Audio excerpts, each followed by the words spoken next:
ብዙዎች ወደውታል፣ ብዙዎች ይፈልጉታል፣ የብዙዎች የመጀመሪያ ምርጫ ሆኗል።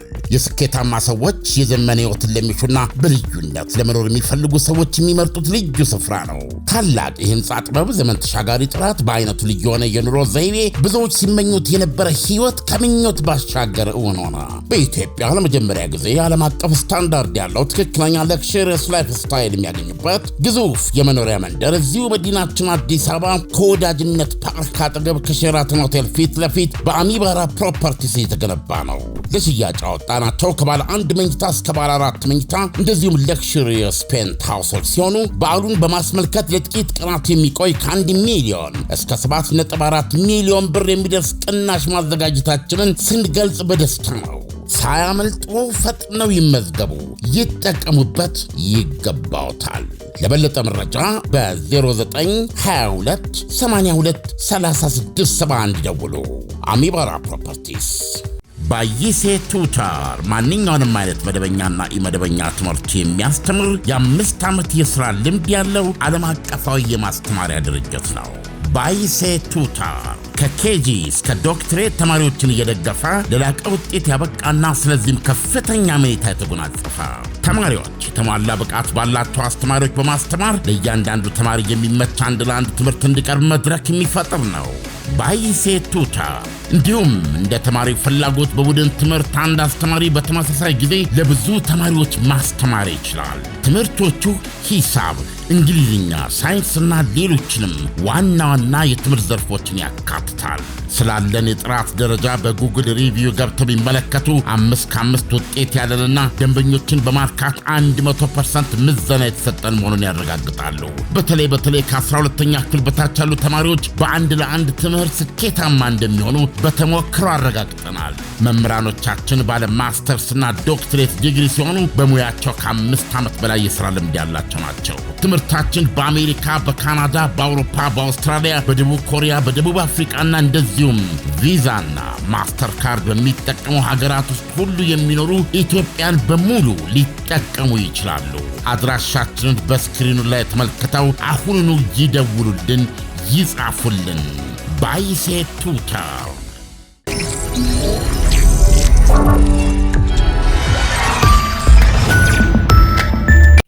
ይህ አዋዜ ሰበር ነው። እያዩኝ እንደሆነ አውቃለሁ። ድምፁን ከፍ አድርጎታላቸው። የፕሬዝደንት ዶናልድ ትራምፕ ማጋ አሜሪካ እሳቤና እሴቶችን መሬት ላይ ጥሎ የጠቀጠቀና የአሜሪካንን ሀብታሟን ከተማ ኒውዮርክን በማዕበላዊ ድል የጨበጠ ልጅ እግር ህንዳዊ ማንነትና አፍሪካዊ አሻራ ያለው አዲሱ ከንቲባ ዲሞክራቱ ዞህራን ማምዳኒ ከድል በኋላ ድምፁን ከፍ አድርጎት ያላቸው የድል አድራጊነት ንግግሩን በቴሌቪዥን እየተመለከቱ መሆኑን እርግጠኛ በመሆኑ ነበረ። ትራምፕ ኒውዮርኬ ናቸው። የቢሊዮነርነት ጣራ የነኩባት፣ የቤት ሥራ ንግዳቸው፣ የሆቴል ግንባታቸውና ዝነኛነታቸው ሁሉ በአንድ የተከተተበት መኩሪያቸው ማንሃተን ላይ ሽቅብ የሚታይ ትራምፕ ማማቸው ነው። ትራምፕ ታወር።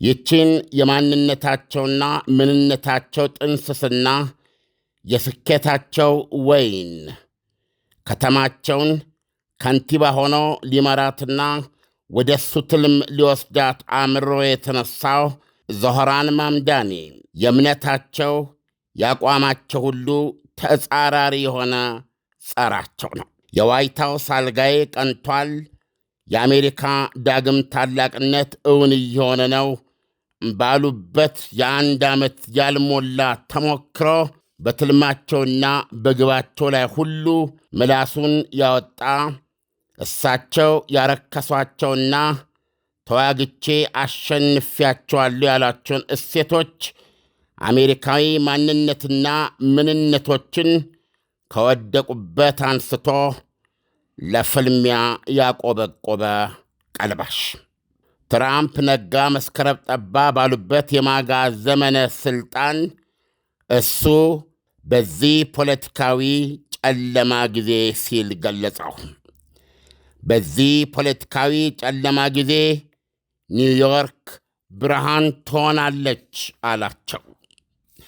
በትራምፕ ዓይን የጠሉትና አሻራውን ሊያጠፉት የጣሩት የቀድሞ ፕሬዚደንት ባራክ ኦባማ ዕድሜውን ቀንሶ ገጹን ለውጦ በጓሮ በር የገባ ያክል እንዲሰማቸው ያደረገ ክስተት ነው።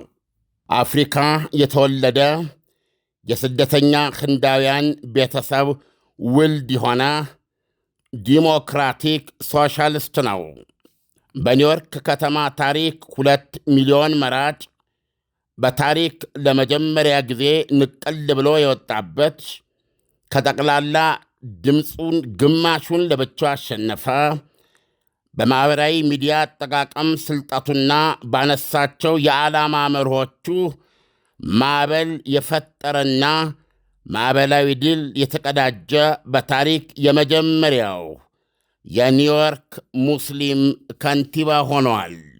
በ100 ዓመት ታሪክ ውስጥ በዚህ ዕድሜ የዓለማችንን ቁጥር 1 የገንዘብ ርዕሰ ከተማ ኒውዮርክን ከንቲባነት ገና በ34 ዓመት አፍላ ጎልማሳነት ዕድሜ ያሸነፈ እንደገና ስደተኛ። አሜሪካ ከየዓለም ክፍሉ የተሻለ ሕይወት፣ ደህንነት፣ ነፃነትና የግል ልዕልና ፈልገው ወደ እሷ የተሰደዱ በአቃፊና አዋሃጅ ባህሏ ሜልቲንግ ፖት ሁሉም በኩል ስሜት ሀገሬ አያመን አሜሪካን ያሏትና የሚሏት የምድራችን ድንቅ ክስተትነቷ ማንነቷና ጸጋዋ እንጂ ባዕድነትና እርግማን እንዳልሆነ ፊታቸው ለፍልሚያ የቆመ ቀልባሽ።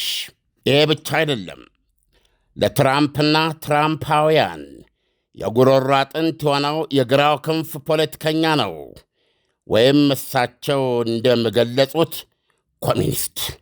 በዓለማችን ውዷ ከተማ ኒውዮርክ ሠራተኛው ክፍል የማይደፍረውን የቤት ኪራይ ዋጋ፣ የሕፃናት ማቆያና ክብካቤ ወጪን እስከ 5 ዓመት ዕድሜያቸው ከሚሊዮነሮች ቢሊዮነሮችና ኩባንያዎች እየቀረጥኩ ለሰርቶ በሊዎች የሚቻል እስኪሆን ደረጃ አረክሰዋለሁ። በኒውዮርክ ሕፃናት እስከ 5 ዓመታቸው ድረስ ነፃ እንክብካቤ ያገኛሉ። ነፃ የሕፃናት ማቆያ አገልግሎት ያገኛሉ። የሕዝብ ትራንስፖርት ዘርፉን አስፋፋለሁ። ኒውዮርኬ በነፃ በአውቶቡስ ይጓጓዛል፣ እኛ እንከፍላለን። በደራው የኒውዮርክ የገበያ ኢኮኖሚ ውስጥ ስለ ሰርቶ በሌው ድህነትና ጥቅም ስል እጄን አስገባለሁ ብሏቸዋል። ዲሞክራቲክ ፓርቲ ከሠራተኛው ሕዝብ ጋር የነበረው ታሪካዊ ትስስር እየላላ ነበረ በቅርቡ። ነገር ግን የግራዎችን ባህላዊ መርሆች እነዚህ ሰርቶ በሌዎች በአፍንጫችን ይውጣ ብለው ተስፋ አልቆረጡም ነበረ። እነሆ ዲሞክራቲክ ፓርቲ በማጋ ሪፐብሊካን ፓርቲ ተደፍቆ አንገቱን ከደፋበት አሁን ቀና ማለት እንዲጀምር ምክንያት የሆነ ክስተት ተፈጥሯል። ማምዳኒ እነዚህ መርሆቹ ላይ ባውዛ ያበራው በዘመቻው ማናሃተንን የዓለማችንን ገንዘባዊ እንቅስቃሴ ርዕሰ ከተማ ያደረጓትን ኮርፖሬቶችና የንግድ ልሂቃን በሰላ አንደበት ተችቷቸው ነበረ። አሁን ከድል በኋላ ዓላማውን አሳክቶ ከተማዋን ለመምራት ከነዚህ ኃይሎች ጋር ሰላም ማውረድ አለበት ለሚሉ ሂደቶችን ጀምረዋል። ባለፉት ሳምንታት ውስጥ ትራምፕ የኒውዮርክ ነዋሪዎችን ይሄንን ኮሚኒስት ኮቴመናና የመረጣችሁ እንደሆነ ወየውላችሁ፣ የከተማችሁን ፌዴራል በጀት እምቢ አልሰጥም እላችኋለሁ፣ ከተማዋንም እወስዳታለሁ ሲሉ ዝተው ነበረ። ይልቁንም የቀድሞውን የኒውዮርክ ከንቲባ አንድሩ ኮሞን ምረጡ ብለው ቀስቅሰውም ነበረ። አልተሰሙም። የተሰማው የተመረጠው ኒውዮርክ ውስጥ ሠራተኛው መደብ ከፍሎ ሊከራያቸውም ሆነ ሊገዛቸው የሚችሉ ቤቶችን በገፍ እገነባለሁ ያለው ዞራን ማምዳኒ ሆኗል። እሱም የድል እርካብ ላይ ቆሞ ደጋፊዎቹ ፊት እንዲህ አለ። ዶናልድ ትራምፕ ይህን እያዩ መሆኑን ስለማውቅ ለእርሶ የምላቸው 4 ቃላት አሉኝ። ተርን ዘ ቮሊዩም አፕ፣ ድምፁን ከፍ አድርጎት፣ የቴሌቪዥኑን ማለቱ ነው።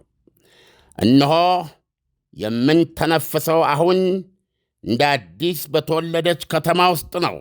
እርጅና አልሆንልህ ያለኝ ወጣት ነኝ። ሙስሊም ነኝ። ዲሞክራሲያዊ ሶሻሊስት ነኝ።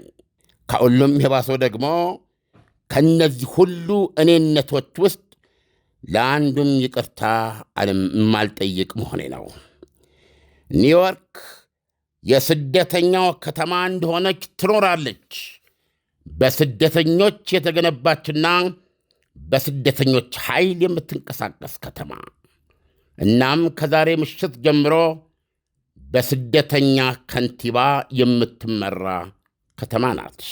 ስለዚህም ፕሬዚደንት ዶናልድ ትራምፕ ሆይ ይህንን ይስሙኝ። አንዳችን ለማጥቃት ቢነሱ መጀመሪያ ሁላችንንም ማጥቃት አለቦት። የተሻለ መጻኢ ዕድል ቃል ኪዳን ጊዜው ያለፈበት ነው ብላችሁ ለመቀበል አሻፈረኝ ያላችሁ ለቀጣዩ ትውልድ ኒውዮርከሮች አመሰግናቸዋለሁ። ፖለቲካ እናንተን ብሎ አክብሮ ሲናገር የአዲስ ዘመን መሪዎችን እንደሚያፈራ አሳይታችኋል። ይህ አዲስ ዘመን እስካሁን ለብዙ ጊዜ ተስማምተው ወይም ተዋህደው ሊገኙ ባልቻሉት ብቃትና ርኅራኄ ጥምረት ይበየናል። መንግሥት ሊፈታው የማይችል ትልቅ ችግር ወይም መንግሥት ጉዳይ የማይለው ትንሽ ችግር እንደማይኖር እናረጋግጣለን። ይሄ ዶናልድ ትራምፕን የምናቆምበት ብቻ ሳይሆን ቀጣዩን እሳቸውን መሰልንም የምናስቀርበት ጭምር ነው ብለዋል በድል ንግግሩ። ኢሳያስ መቼም እንደሰማኸው ነው። በከፊል ዶናልድ ትራምፕ በማኅበራዊ ድረገጻቸው ላይ ሚስጥራዊ መልእክት አስተላልፈዋል። አጭር መልእክት ምን ይላል? ሶ ኢት ቢግንስ ይላል። እነሆ ጀመረ ብለህ ተረጉመው ትችላለህ። እንግዲህ ምኑ ጀመረ ነው የሚለው ፍልሚያው ማለታቸው ነው። ኒውዮርክን በስሬ አውላለሁ፣ እንደዚሁም ደግሞ የፌዴራል በጀትን አልለቅም ብለዋል። እሱን ከመረጣችሁ ይሄ እንግዲህ የኒውዮርክ እና የዋይት ሃውስ ፍልሚያ ይሆናል ማለት ነው። ዲሞክራቶች በእውነት በዶናልድ ትራምፕ በአሜሪካ ምክር ቤት የታችኛው ምክር ቤት ወይም ኮንግረስ በምንለው እና በላይኛው ምክር ቤት ሴኔት በምንለው በአንጻራዊ ብልጫ ሁለቱን ቤቶች መቆጣጠር የቻለበት ድል ነው የፕሬዚደንት ዶናልድ ትራምፕ ማጋ ሪፐብሊካኖች። እና በዚህ የተነሳ ዶናልድ ትራምፕ የዚህ ጠቅላላ የአገዛዝ መንገዳቸውን ከፍጹማዊ ንጉሳዊነት አገዛዝ አንጻር በማየት ዲሞክራሲንና ሕገ መንግሥቱን የሚጠቀጥቅ ጥሎ የሚረግጥ የግል ነፃነትና እኩልነትን የሚገፍ ስደተኞችን እንደ ወንጀለኛና ባዕዳን ቆጥሮ ከአሜሪካ ሕይወት ውስጥ የሚያርቅ ንጉሥነት አንፈልግም በማለት ሰልፍ መውጣታቸውን እናስታውሳለን። እና አሁን ዲሞክራቶች በዚህ ምርጫ በኒው ጀርሲ ጋቨርነር ቅድም ይቅርታ ጠይቃለሁ፣ ከንቲባ አድርጌ ነበር ያቀረቡት። የአገረ ገዢ ምርጫ ነው። በኒው ጀርሲ የአገረ ገዢ ምርጫ ተወዳዳሪዎቻቸው ሪፐብሊካኖችን አሸንፈው የወጡት የዲሞክራቲክ ፓርቲ አባል የሆኑ እንስት ናቸው። በታሪክ ለመጀመሪያ ጊዜ ነው ኒው ጀርሲ እንስት ጋቨርነር አገረ ገዢ ስታገኝ። እንደዚሁም ደግሞ ቨርጂኒያ በተመሳሳይ ሁኔታ የአገረ ገዥነት ውድድር ሪፐብሊካኖችን አሸንፈው እንዲሁ የመጀመሪያዋ ኢንስት ዲሞክራቲክ ፓርቲ አባል አሸናፊ ሆነዋል።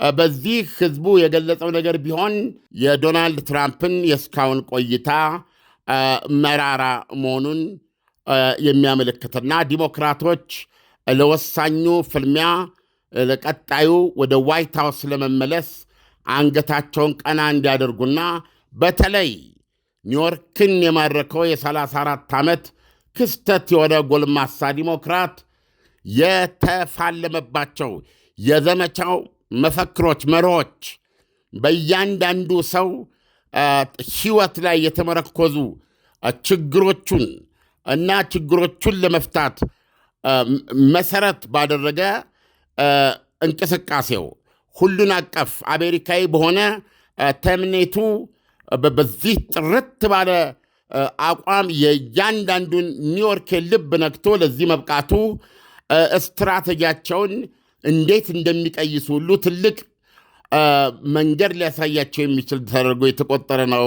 ኢሳይያስ ዓለም እንግዲህ በአሜሪካ ውስጥ እየተካሄደ ያለው የገቨርነር ምርጫ እጅግ በጣም የሚገርምና የሚደንቅ መልኩም እጅግ በጣም ብዙ የሆነ ነው።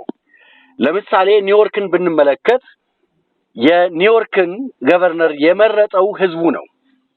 ዶናልድ ትራምፕ ዓመታዊ በጀቱን አልለቅም ካሉ ህዝብ በመረጠው ላይ ጣልቃ መግባት አይሆንም ወይ? የአሜሪካ ህግስ ይሄንን ይፈቅድላቸዋል ወይ? የአሜሪካ ፕሬዝዳንት ህዝብ በመረጠው ሰው ላይ እጃቸውን መጫን ይችላሉ ወይ? ብዙዎች ወደውታል፣ ብዙዎች ይፈልጉታል። የብዙዎች የመጀመሪያ ምርጫ ሆኗል። የስኬታማ ሰዎች የዘመነ ህይወትን ለሚሹና በልዩነት ለመኖር የሚፈልጉ ሰዎች የሚመርጡት ልዩ ስፍራ ነው። ታላቅ የህንፃ ጥበብ፣ ዘመን ተሻጋሪ ጥራት፣ በአይነቱ ልዩ የሆነ የኑሮ ዘይቤ፣ ብዙዎች ሲመኙት የነበረ ህይወት ከምኞት ባሻገር እውን ሆነ። በኢትዮጵያ ለመጀመሪያ ጊዜ ዓለም አቀፍ ስታንዳርድ ያለው ትክክለኛ ለክሽርስ ላይፍ ስታይል የሚያገኙበት ግዙፍ የመኖሪያ መንደር እዚሁ መዲናችን አዲስ አበባ ከወዳጅነት ፓርክ አጠገብ ከሼራተን ሆቴል ፊት ለፊት በአሚባራ ፕሮፐርቲስ የተገነባ ነው። ለሽያጭ አወጣናቸው ከባለ 1 መኝታ እስከ ባለ 4 መኝታ እንደዚሁም ለክሽሪየስ ፔንት ሃውሶች ሲሆኑ በዓሉን በማስመልከት ለጥቂት ቀናት የሚቆይ ከ1 ሚሊዮን እስከ 7.4 ሚሊዮን ብር የሚደርስ ቅናሽ ማዘጋጀታችንን ስንገልጽ በደስታ ነው። ሳያመልጡ ፈጥነው ይመዝገቡ፣ ይጠቀሙበት፣ ይገባውታል።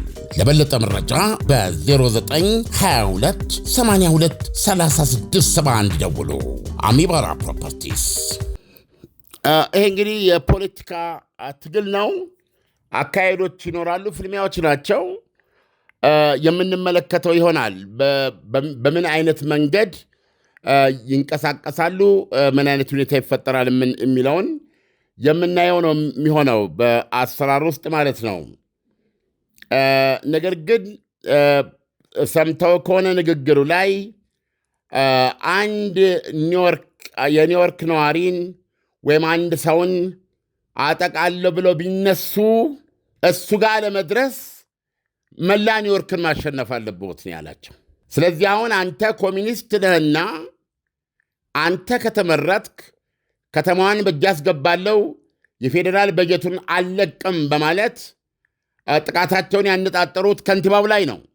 ከንቲባው ደግሞ በኒውዮርክ ታሪክ 2 ሚሊዮን ሕዝብ በነቂስ ወጥቶ ግማሽ በግማሽ ድምፅ አሸንፎ የተመረጠ ስለሆነ እኔን ለማጥቃት መላ ኒውዮርክን ማጥቃት አለብዎት ያለው። ስለዚህ አይችሉም ነው ምላሹ። አይችሉም የሚል ምላሽ ነው። በነገራችን ላይ እንግዲህ ስሙን እየለመድነው እንመጣለን። ስራው ላይ ከመቆየቱ ጋር ውልደቱ እዚህ ምስራቅ አፍሪካ ኡጋንዳ ነው። እንደምታውቀው ኡጋንዳ ያው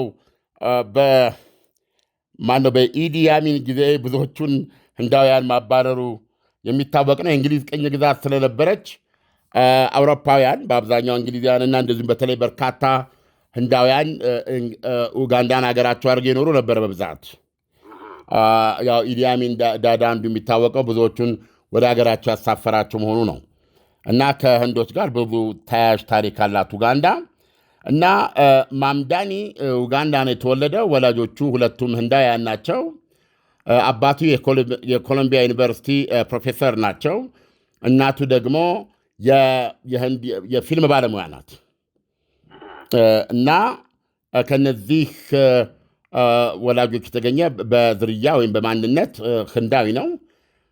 ከዛ ከተወለደ በኋላ ኡጋንዳ ወደ ኬፕታውን ደቡብ አፍሪካ ሄደው የተወሰነ ጊዜ ዓመት ኖረዋል። ላይክ ጥቂት 4-5 ዓመት።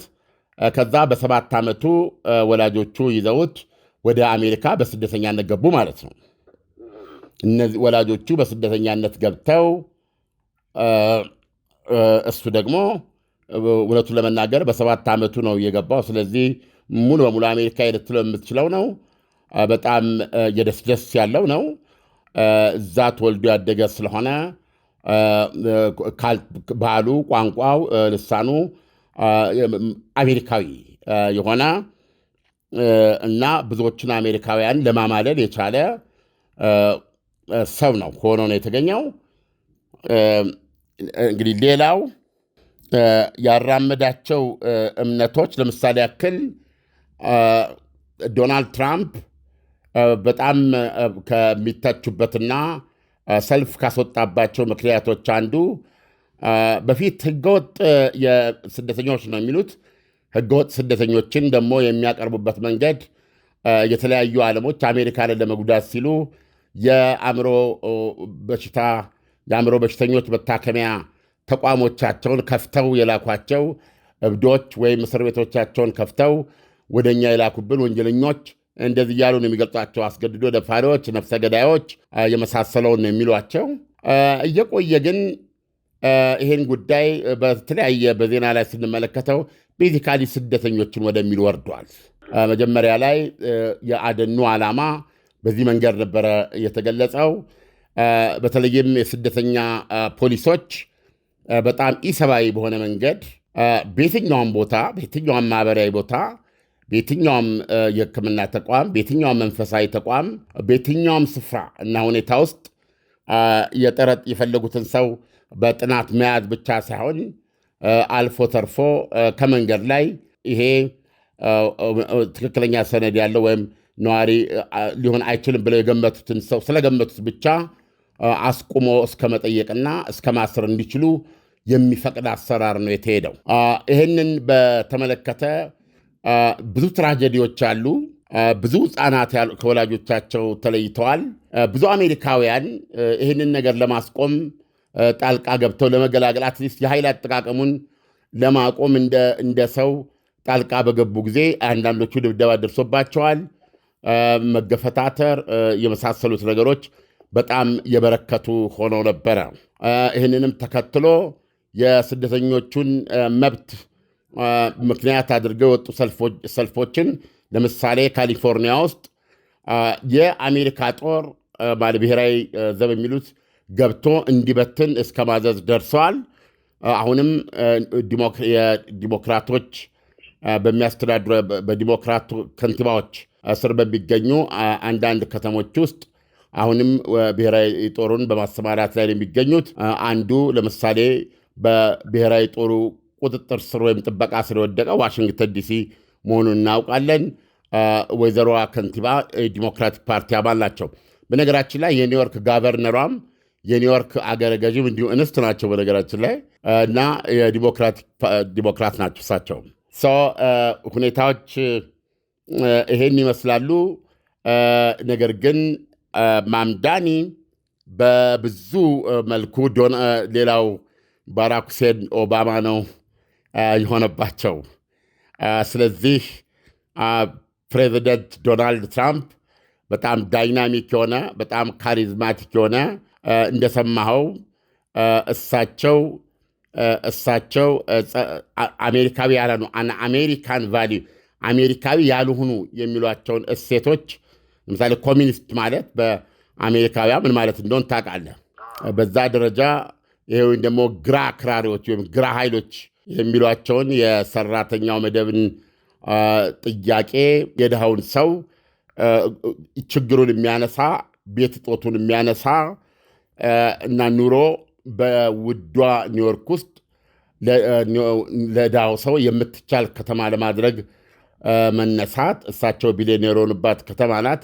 በጠቅላላ የእሳቸውን አሻራ የሚክድ ከልሂቃን ፖለቲካ ፍጹም የተጻረረ እና እንደገና ደግሞ እሳቸው ዋጋ ባሳጡት እና የአሜሪካንን ታላቅ ከማድረግ አኳያ ትልቅ አስተዋጽኦና ምዕራፍ ነው ብለው ያመኑበትን ስደተኛ ጠልነትና በዚህ መልኩ እያጋዙ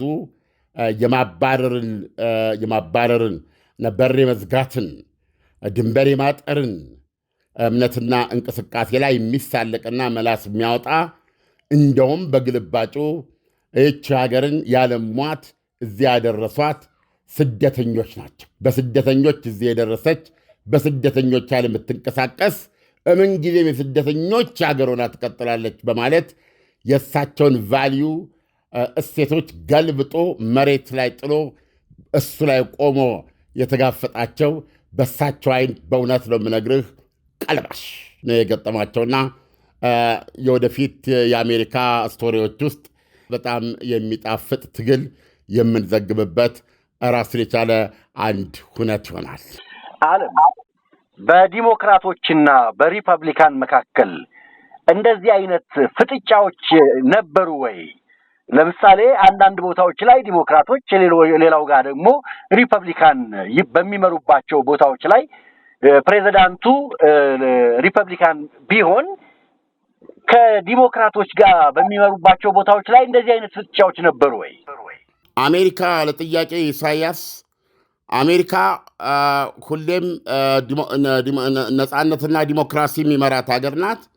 ሪፐብሊካንና ዲሞክራቶች የራሳቸው ቫሪዬሽንስ አሏቸው፣ የራሳቸው ልዩነቶች አሏቸው። የአካሄድ እና የቅደም ተከተል ጉዳይ ካልሆነ በስተቀረ ተፎካካሪዎች እንጂ ጠላቶች ሆነው አያውቁም። ምናልባት እኔ እዚህ ላይ የተለየ አመለካከቴ ፕሬዚደንት ባራክ ሁሴን ኦባማ ሳያውቁት እኔ በታኝ ሆነዋል ብዬ ነው የማምነው። ምክንያቱም ባራክ ሁሴን ኦባማ የተለየ የራሴ ግንዛቤ ነው። ባራክ ሁሴን ኦባማ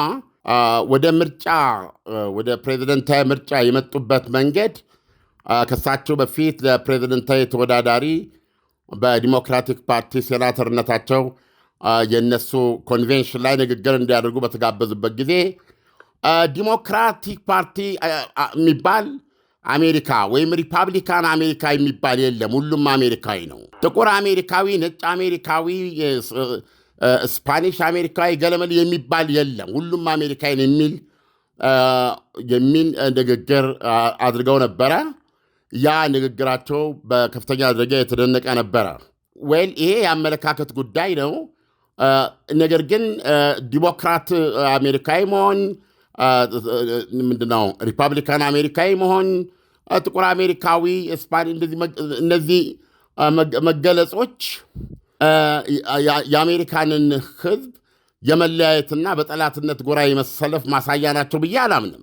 አሜሪካ በዚህ እያንዳንዳቸው ኮርተው አያም ዲሞክራት አያም ሪፐብሊካን ብለው በየፓርቲያቸው የሚራመዱ እሴቶችን የሚኮሩባቸው ነበሩ አሜሪካውያን እና እነዚህ ነገሮች እንደ ጠላትነት ወይም አሜሪካውያን አንድ እንዳልሆኑ ማሳያ ተደርገው ቀርበዋል ብዬ ነው የማምነው።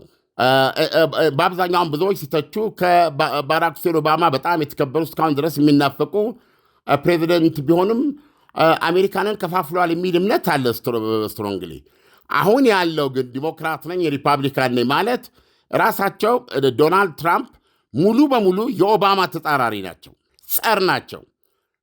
አሁን የዲሞክራቲክ ፓርቲ ራስ ማን ነው ቢባል ከኋላ ያለው ሰው ቢባል ክሊንተኖችና በይበልጥ ኦባማ ነው። አሁን በሪፐብሊካኖች ደግሞ በማስር ናቸው ብትለኝ በትራምፕ ናቸው። እነዚህ ሁለቱ ሰዎች ቤዚካሊ ጠላቶች ናቸው። ስለዚህ አሁን የእሱን ትርጉም ነው እያገኘን ያለ ነው። ሪፐብሊካኖች ዲሞክራቶችን በጠላትነት ነው የሚያዩ ሰው። ስለዚህ እንደዚህ አይነት ሁኔታ ነው የተፈጠረው እና እንጂ በፊት አሜሪካኖች በፈለጉት መንገድ በነፃነት ይወዳደራሉ። የማይባባሉት ነገር የለም። መጨረሻ ላይ ግን ያሸነፈውን ተሸናፊው በአክብሮት ከፍ አድርጎ የእሱ ደጋፊዎች እሱን እንዲከተሉ አሜሪካ ትቅደም፣ ጎድ ብሌስ አሜሪካ ብሎ ነበር የሚፈጽመው። በቢል ክሊንተን ጊዜ ቢል ክሊንተን የጆርጅ ቡሽ ትልቁን ለማሸነፍ በምርጫ ባሸነፈበት ጊዜ ጆርጅ ቡሽ ትልቁ ምንድን ያሉት በውጭ ጉዳይ ነገር ከተነሳ ቢል ክሊንተንን የእኔ ውሻ ሚሊ ትበልጠዋለች ነው ያሉት። ቢል ክሊንተንም አሜሪካውያን እኔ የመጣሁት እሳቸው የመጡበት ረሳሁት ከንቲባነታቸው ስራ አልነበረም። ስራ ያለው ስቴት ጋቨርነር ነበሩ፣ ግን ዋነኛ ስራቸው የዶሮ እርባታ ነበር በዋነኛነት። ስለዚህ እሳቸውም አሜሪካውያን እኔ የመጣሁት ስራ አጥነትን ላጠፋ ነው፣ ይሄን ለማድረግ ግን መጀመሪያ አንድ ሰው ከስራ ማባረር አለብኝ፣ እሱም ጆርጅ ቡሽ ነው በማለት ነበር ሲገልጹ የነበሩት። እነ ሮስ ፔሮ የሚባል የግል ተወዳዳሪ አሜሪካውያን ቢል ክሊንተንን ከመረጣችሁ ሁላችሁም ስራ ታገኛላችሁ፣ ስራ አጥነት ይጠፋል፣ ነገር ግን ሁልሽም የዶሮ ላባ ለመንጨትና የዶሮ ኩስ ሽታን ለመቀበል ተዘጋጁ ብሎ እዚህ ድረስ ነው የሚነጋገሩት። ሲወዳደሩ አሜሪካኖች በነፃነት ነው የሚወዳደሩት። ነገር ግን ድል አድራጊው ሲበየን ግን ቀጥ ነው የሚሉት። አድንቀው አመስግነው አሜሪካ ትቅደም፣ እግዚአብሔር አሜሪካ እንዲባርክ ብለው ነው የሚለያዩት። ስለዚህ እኔ አሜሪካ ያ ማሯ ነበረ፣ አሜሪካ ያ ውበቷ ነበረ እንጂ ያ የአሜሪካ መከፋፈል ምልክት አልነበረም። ለማንኛውም አሁን ዶናልድ ትራምፕ ከዛ በኋላ የኦባማን እሴቶች የማጥፋት ዘመቻ ነው ያደረጉት። አሁን ያው ወታደር እስከማዝ ብዙ ነገር አለው ውስጡ እና እንግዲህ ለመጀመሪያ ጊዜ ዲሞክራቶች አንገት ደፍተው ነው የቆዩት። በኦቨርዌል ምን የተደረጉት በሪፐብሊካን ፓርቲ ማጋዎች አሁን ግን አንገታቸውን ቀና እንዲያደርጉና ፈልቢያውን እንዲወጡ የሚያስችል ክስተት ነው ተብሎ ነው የተገመገመው። የኒውዮርኩ ልጅ እግር ከንቲባ ማምዳኒ በነገራችን ላይ ስደተኞች ኒውዮርክ ውስጥ አይባረሩም። የዶናልድ ትራምፕ ፖሊሲ አይሰራም። የስደተኞች መጠጊያ ትሆናለች የሚለውም ትልቅ የፍልሚያ መስመር ነው። ኢሳያስ፣ ለዛሬ በዚህ በቃናል። ዓለም ለትንታኔው ከወዲሁ አመሰግናለሁ። መልካም ምሽት ይሁንልህ። መልካም ምሽት። ባይሴ ቱታር ማንኛውንም አይነት መደበኛና ኢመደበኛ ትምህርት የሚያስተምር የ5 ዓመት የሥራ ልምድ ያለው ዓለም አቀፋዊ የማስተማሪያ ድርጅት ነው። ባይሴ ቱታር ከኬጂ እስከ ዶክትሬት ተማሪዎችን እየደገፈ ለላቀ ውጤት ያበቃና ስለዚህም ከፍተኛ መኔታ የተጎናጸፈ ተማሪዎች የተሟላ ብቃት ባላቸው አስተማሪዎች በማስተማር ለእያንዳንዱ ተማሪ የሚመች አንድ ለአንድ ትምህርት እንዲቀርብ መድረክ የሚፈጥር ነው። ባይሴ ቱታር እንዲሁም እንደ ተማሪ ፍላጎት በቡድን ትምህርት አንድ አስተማሪ በተመሳሳይ ጊዜ ለብዙ ተማሪዎች ማስተማር ይችላል። ትምህርቶቹ ሂሳብ፣ እንግሊዝኛ፣ ሳይንስና ሌሎችንም ዋና ዋና የትምህርት ዘርፎችን ያካትታል። ስላለን የጥራት ደረጃ በጉግል ሪቪው ገብተው ቢመለከቱ 5 ከ5 ውጤት ያለንና ደንበኞችን በማርካት 100% ምዘና የተሰጠን መሆኑን ያረጋግጣሉ። በተለይ ከ12ኛ ክፍል በታች ያሉ ተማሪዎች በአንድ ለአንድ ትምህርት ስኬታማ እንደሚሆኑ በተሞክሮ አረጋግጠናል። መምህራኖቻችን ባለ ማስተርስና ዶክትሬት ዲግሪ ሲሆኑ በሙያቸው ከ5 ዓመት በላይ የሥራ ልምድ ያላቸው ናቸው። ትምህርታችን በአሜሪካ፣ በካናዳ፣ በአውሮፓ፣ በአውስትራሊያ፣ በደቡብ ኮሪያ፣ በደቡብ አፍሪቃና እንደዚሁም ቪዛና ማስተር ካርድ በሚጠቀሙ ሀገራት ውስጥ ሁሉ የሚኖሩ ኢትዮጵያን በሙሉ ሊጠቀሙ ይችላሉ። አድራሻችንን በስክሪኑ ላይ ተመልክተው አሁኑኑ ይደውሉልን፣ ይጻፉልን። ባይሴ ቱታር ምርትና አገልግሎቷን በአዋዜ ላይ ያስተዋውቁ። ለጥራች እንታመናለን። በስልክ ቁጥሮቻችን ይደውሉልን። አዋዜ ዓለምነህ ዋሴ ዜና